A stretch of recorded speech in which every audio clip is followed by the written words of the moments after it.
हिंदू पौराणिक कथाओं की दुनिया में विष्णु भगवान संरक्षक हैं, मतलब ब्रह्मांड के रक्षक। वो ब्रह्मा जो सृष्टिकर्ता हैं और शिव जो संहारक हैं, उनके साथ मिलकर दिव्य त्रिमूर्ति का हिस्सा है। यह त्रिमूर्ति अस्तित्व के चक्र को सृजन, संरक्षण और विनाश के उतार चढ़ाव को दर्शाती है। विष्णु जी का काम संतुलन बनाए रखना है, जीवन और व्यवस्था को जारी रखना है। वो अच्छाई, करुणा और धर्म का रूप है। जब दुनिया में अंधकार आने लगता है, जब बुराई ब्रह्मांडीय संतुलन को बिगाड़ती है, तब विष्णु जी जागते हैं।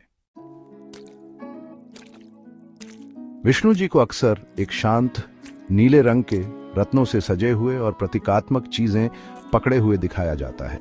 अपने 4 हाथों में वो एक शंख पकड़े हुए हैं जो सृजन की पहली ध्वनि को दर्शाता है, एक चक्र जो समय के चक्र को दर्शाता है, एक गदा जो शक्ति और बुराई पर विजय को दर्शाता है, और एक कमल का फूल जो पवित्रता और ज्ञान को दर्शाता है। उनका शांत स्वभाव और दयालु दृष्टि संरक्षक के रूप में उनके भूमिका को दर्शाती है। विष्णु जी सिर्फ एक देवता नहीं है, वो धर्म यानी वो ब्रह्मांडीय कानून जो सभी चीजों को संचालित करता है का ही रूप है।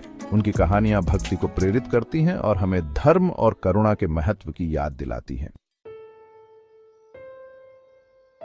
हिंदू शास्त्रों में विष्णु जी के नश्वर क्षेत्र में हस्तक्षेप की अनगिनत कहानियां हैं। जब भी दुनिया अराजकता और अन्याय से खतरे में होती है, विष्णु जी अलग अलग रूपों में, जिन्हें अवतार कहते हैं, संतुलन बहाल करने के लिए अवतरित होते हैं। ये अवतार सिर्फ वेशभूषा नहीं है, बल्कि विष्णु जी के दिव्य सार को समाहित करते हैं। सबसे प्रसिद्ध अवतारों में से 2 हैं राम, जो आदर्श राजा हैं और महाकाव्य रामायण के नायक हैं, और कृष्ण, जो बुद्धिमान रणनीतिकार और महाभारत के दिव्य शिक्षक हैं।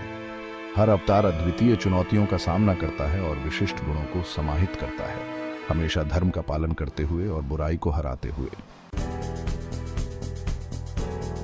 विष्णु जी के अवतारों की कहानियां साहस, धर्म और अच्छाई और बुराई के बीच शाश्वत संघर्ष के बारे में गहरे सबक देती हैं। ये हमें याद दिलाती है कि सबसे अंधकारमय समय में भी आशा और दिव्य हस्तक्षेप प्रबल हो सकते हैं। विष्णु जी की विरासत सिर्फ पौराणिक कथाओं तक सीमित नहीं है, ये आज भी लाखों लोगों को एक न्यायपूर्ण और संतुलित दुनिया के लिए प्रयास करने के लिए प्रेरित करती है। आपका पसंदीदा विष्णु अवतार कौन सा है और क्यों? टिप्पणियों में अपने विचार साझा करें। हिंदू पौराणिक कथाओं की आकर्षक दुनिया में और गहराई से जाने के लिए हमारे अन्य लेख और संसाधन देखें।